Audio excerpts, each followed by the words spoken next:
Gold isn't T strong right now. Gold is screaming that the dollar hedge trade is being repriced in real time, and the paper market is trying to pretend it's just another headline spike. Not because the world suddenly fell in love with shiny metal, not because your neighbor bought a coin, because the plumbing is shifting, and when the plumbing shifts, price discovery stops being polite. It gets loud, and if you are watching the wrong screen, if you are watching the headline instead of the mechanism, you will miss the one detail that decides whether the next 72 hours are a controlled reset or a forced gappy squeeze that punishes hesitation. Here is the frame. We were sitting at the intersection of a calendar trigger and an options trigger, with a dollar that was trying to find its footing while the market quietly builds insurance against policy volatility. That's not a story. That's positioning. And positioning is math with emotions strapped to it. Look at what gold has already done this month. It didn't float higher like a sleepy inflation hedge. It moved like a market that's being relevered. Early January printed in the low 4300s. Mid-month climbed through the 4500s. Then you get that acceleration, 4,670s, 4,760s, 4,830s, 4,936, and by January 23, you're flirting with $4,188 per ounce, basically knocking on the $5,000 door. That's not a random walk, that's a staircase. And staircases are built by flows, not opinions, and that's where the real pressure starts. Now zoom out one click and look at the other leg of this trade, the dollar. The dollar is not confirming a clean risk-off equals strong USD script. The US dollar index has been hanging around the high 90s, call it roughly 98 territory in recent commentary, which is the kind of level that makes global allocators stop and do the uncomfortable math. If the reserve currency is wobbling at the same time your hedge asset is ripping, you're not watching a normal season, you're watching a regime argument. And that argument is being fought right now, not in 6 months. And here's the reason the clock matters.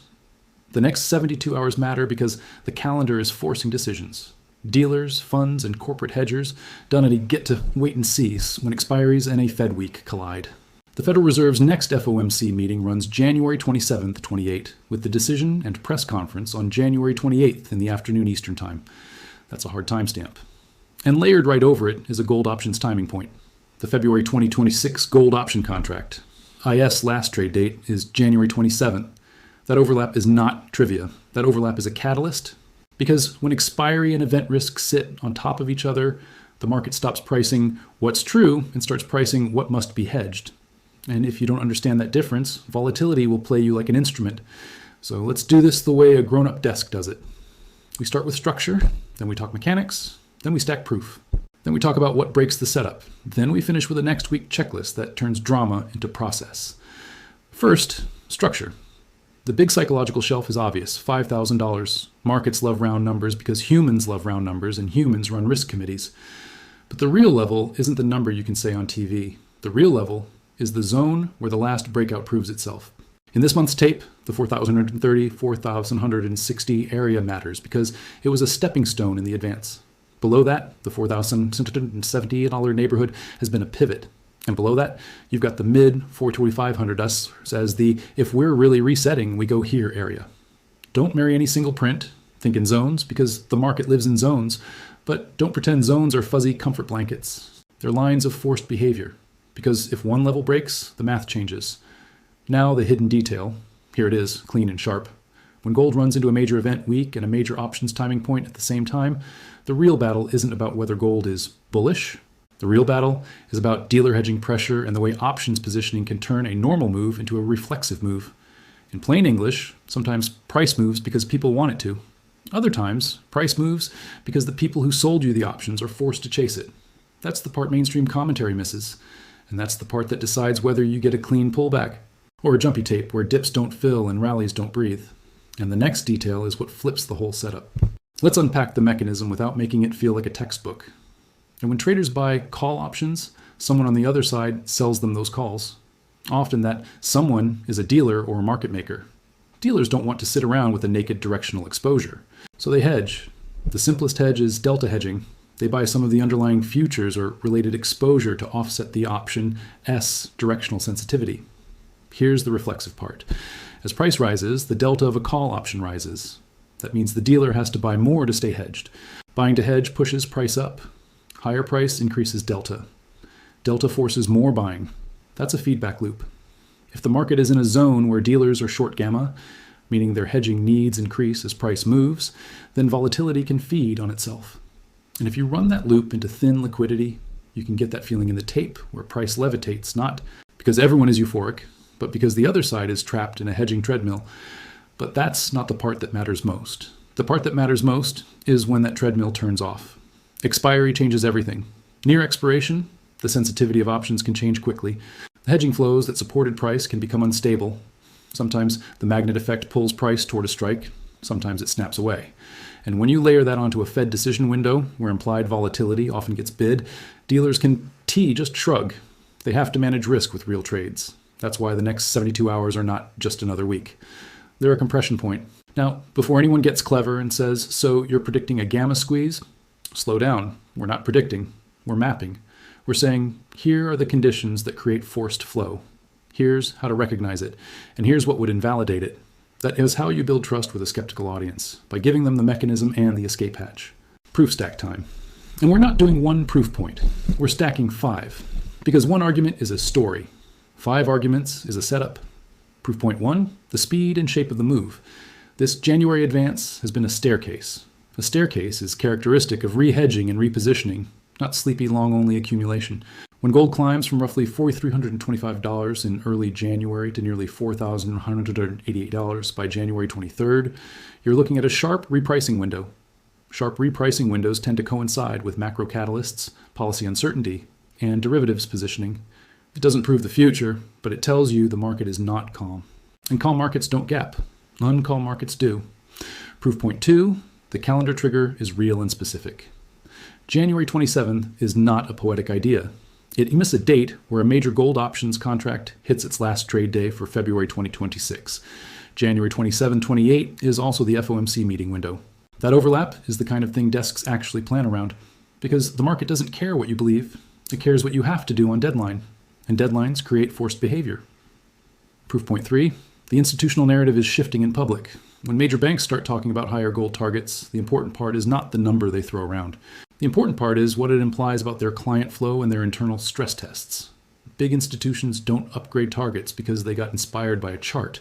They do it when their data, client hedging, macro scenarios, demand signals, stops matching the old assumptions. It's not proof of inevitability, it's proof of attention. And attention is liquidity. And liquidity is fuel. Proof point 4, the headline catalyst is not random noise. It's a real-world trigger for dollar credibility. We've just seen fresh geopolitical and trade tension rhetoric inject volatility into markets, with reporting that tariff threats have been tied to broader political pressure campaigns. You don't need to take a side. You just need to recognize the mechanical impact. Policy uncertainty increases the demand for hedges. It increases implied volatility. It increases the value of assets that behave like insurance. And when that insurance demand hits at the same time as an expiry window, it doesn't politely wait its turn. It crowds into the same doorway. Proof point 5, futures market participation looks active, not sleepy. UV had heavy futures trading activity with open interest, rising in recent sessions, as reported in standard market summaries, which matters because it suggests the move is being expressed through the paper market S main transmission line. Again, not a guarantee of direction, but it tells you the arena where the fight is happening. And if the fight is happening in futures and options, then the mechanics of hedging and margin matter more than the vibes on social media. Now, let's add one more layer that metals people understand instinctively: paper versus physical tension. I am not going to claim a cartoon conspiracy where someone controls gold like a puppet. Markets are messier than that, but incentives are real. Futures and options are leveraged instruments. Physical metal is not. When futures-driven repricing gets violent, you often see the cracks show up in spreads, in availability, and how quickly premiums change, and in what refiners and dealers are willing to quote you. Even if you don't have perfect real-time data on every premium, you can watch the tells. Do dips get bought instantly in futures while retail availability stays tight? Do spreads behave like there's urgency? Do market participants talk more about delivery windows and less about chart patterns? Because that's the supply chain veto. That's the real economy saying, we don't care what your model says, lead times and logistics exist. And if that's the environment, the next detail is what flips the whole setup: how the dollar behaves into the Fed. Here, what's the uncomfortable truth? Gold S rally can be real and still be fragile in the very short term. Because if the dollar finds a bid on a hawkish tone, gold can whip lower even if the long-term thesis stays intact. That's why grown-ups don't treat price action like a religion. They treat it like a conditional probability machine. So let's talk counterpoints honestly, because this is where trust is built. The cleanest way this trade fails in the next week is straightforward. The Fed comes off less dovish than markets expect, real yields firm, and the dollar catches a bid as rate expectations reprice. Even if the Fed doesn't change the policy rate, the tone can do damage. The statement language, the dots, the press conference, those are the levers. If the market is positioned for stability and the Fed injects uncertainty the other way, the dollar can bounce. And a dollar bounce can force gold longs, especially leveraged longs, to reduce risk. That can create a sharp pullback, not because gold is dead, because margin exists. And margin calls don't care about your macro thesis. Second counterpoint. If this move has been partially supported by options, hedging, and dealer flows, those flows can reverse around expiry. What supported price on the way up can remove support on the way down. That's why you can see a market feel like it has an invisible hand beneath it, and then suddenly that hand disappears. It's not magic. It's the calendar, and the calendar is the catalyst. Third counterpoint. Risk off doesn't always mean gold up. Sometimes, in a true liquidation event, everything sells because people need dollars. Gold can get hit first, then recover later. The sequence matters. That's another reason you don't chase emotional candles. You map scenarios. Good. Now we're ready for the two-scenario lens. This is the simplest credibility boost you can give yourself because it forces you to respect volatility. Scenario 1, controlled pullback and retest. Gold tags or slightly peaks above the $5,000 psychological shelf, then pulls back into a support zone, think mid to high $4,800 or even into the $4,560, $4,130 region, and holds. Holding doesn't mean it never dips below intraday. It means it regains the zone, closes well, and buyers show up without panic. In this scenario, volatility is still high, but it's constructive. It's the market checking whether the breakout is real. If this scenario plays out, you're looking for stabilization, compression, and then another push. You don't need a heroic prediction. You need evidence, rejection wicks, quick recoveries, and the dollar failing to sustain a bounce. Scenario 2, continuation squeeze and gap risk. Gold doesn't give you the polite retest. It holds near the shelf and rips on thin liquidity as dealers and funds are forced to chase into the event window. In this scenario, you see the tape back jumpy. You see overnight moves. You see pullbacks that last minutes, not days. And you see people get emotionally manipulated because they keep waiting for the pullback, and the pullback never comes until it's too late. This scenario is dangerous because it seduces late entries and then punishes them with a sudden downdraft when the flow shifts. If this scenario plays out, the risk is not that you miss the move. The risk is that you get sucked into the worst price with the weakest conviction. And the next detail is what confirms it. How gold behaves around that $5,000 shelf on closing basis, and how the dollar behaves after the Fed. Now let's turn that into a real checklist, because checklists beat vibes. First thing to watch. The dollar's bounce attempts, not whether the dollar ticks up for an hour. Whether it can reclaim and hold ground after the Fed. If DXY can't sustain strength, if it pops and fades, that's supportive for gold. If it pops and holds, that's a headwind. Second thing to watch. Gold's acceptance versus rejection around the shelf. If price repeatedly trades above the shelf and then closes back below with heavy selling, that's rejection. If it trades around the shelf and holds it, that's acceptance. Acceptance changes behavior. It forces shorts to rethink. It forces hedgers to pay up. And it changes where stops sit. Because if that one level breaks, the math changes.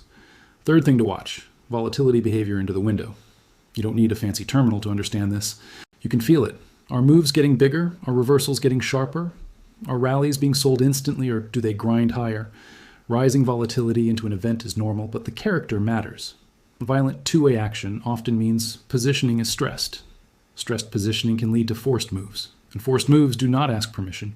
Fourth thing to watch, the paper versus physical smell test. Again, not a conspiracy, a smell test. When paper markets reprice fast, physical markets respond with either availability tightening or premiums shifting. If you hear more chatter about delivery, about sourcing, about lead times, that's the real economy reacting. If everything feels loose and easy, then maybe the move is more paper-driven and vulnerable to a snapback. Now, because your audience is skeptical, and they should be, let us talk about how you will be emotionally manipulated in the next week. This is the viewer psychology shield, and it matters more than any target, because most people don't lose money because they're wrong on direction. They lose money because they get emotionally forced into bad timing. Here's the trick the market will use on you. It will whip price violently in both directions to make you confuse noise with invalidation. You'll see a brutal red candle and your brain will scream, "It's over." Then you'll see a violent green candle and your brain will scream, "I'm missing it." That's the trap. The market doesn't need to beat your thesis. It just needs to beat your nerves. So you need a simple discipline: separate trend signals from noise. A trend signal is a break and hold of a key zone, a structural change in behavior, a sustained shift in the dollar's trend, or a meaningful change after the Fed. Noise is a single intraday spike, a headline flare, or an overnight wick that reverses by morning. If you treat noise like signal, you'll churn yourself to death. Second discipline: predefine your invalidation. Not, I'll know it when I see it. That's a lie you tell yourself. Define a level or a zone where you admit the setup has changed. For this tape, a reasonable invalidation concept, again, concept, not magic precision, is a sustained failure back below the recent pivot zone around the mid-4,600s to $4,700 area after testing the shelf, especially if it's accompanied by a dollar that is strengthening and holding. If gold loses that zone and the dollar is catching a bid, the near-term squeeze thesis weakens. It doesn't mean gold can't be bullish longer term. It means the 72-hour repricing window might be resolving the other way. That's how you stay sane. Third discipline: respect that a correct thesis can still hurt you. Price can whip around violently even if you're right. That's not a moral judgment. That's leverage and liquidity. If you only plan for the outcome, you'll panic on the path. Plan for the path. Now let's talk targets, because everyone wants targets, and targets are useful if you treat them as zones, not promises. If gold can accept above the $5,000 shelf and the dollar stays heavy, the market will naturally start thinking in the next psychological increments. That doesn't mean it goes there in a straight line. It means the tape will be attracted to zones where option strikes cluster and where risk managers start adjusting. You can think in terms of a push above the shelf that holds opening the door to the next upside extension zone. But your real job isn't to chant a number. Your job is to watch behavior at the shelf, because behavior tells you whether the move is being funded by real demand or forced hedging. Here's the cleanest way to translate all of this into what comes next. This week, not this year. If we go into the Fed and gold is holding strong near the highs, pay attention to the tone of the reaction, not the headline itself. If the Fed says something that should strengthen the dollar and the dollar can't rally, that's a loud signal. It means the market is leaning toward dollar weakness or diversifying away from it. In that case, gold can remain bid because the hedge trade is being reinforced. But if the Fed's tone strengthens the dollar and the dollar follows through, then gold's short-term risk increases.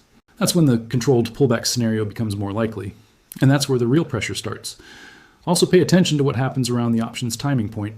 If price pins and chops near the shelf into the last trade day, don't assume it's boring. Pinning can be positioning. It can be dealers trying to keep risk stable, and when that pin releases, the move can be sharp.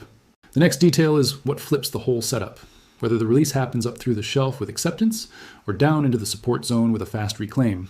And since we're dealing with a gold versus dollar thesis, you can't ignore one more macro layer: credibility and reserves. You don't need a lecture on history. You just need the basic idea that when global investors and institutions get nervous about policy volatility, they diversify. They don't do it with speeches. They do it with flows. Some of those flows go into gold, some into other currencies, some into commodities broadly. And when those flows coincide with a derivatives-heavy market structure, the price response can look exaggerated. That exaggeration is not fake. It's the market expressing stress. It's the spread telling the truth while the headline tries to keep things simple. Now, let's make this brutally practical for retail investors and macro watchers who don't want to be shaken out. If you're bullish the thesis, you don't need to chase a vertical candle into a Fed week. You need to decide what you're actually playing. Are you playing the continuation squeeze, or are you playing the structural trend? Those are different games with different tolerances. The continuation squeeze is fast and violent.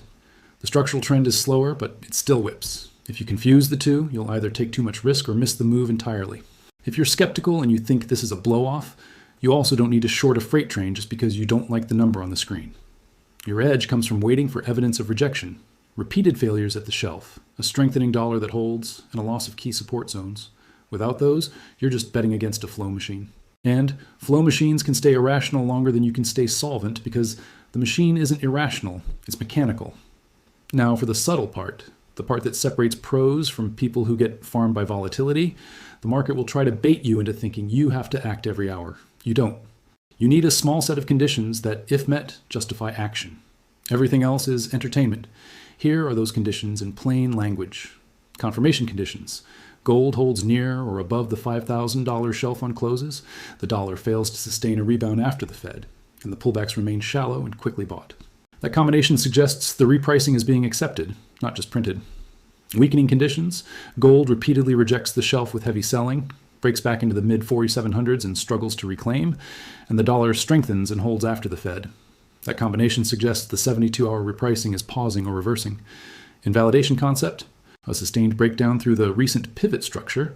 Think losing the 4,670-ish zone decisively after attempting the highs, especially paired with a durable dollar bounce. Again, not because gold is finished, but because the near-term pressure dynamic has changed.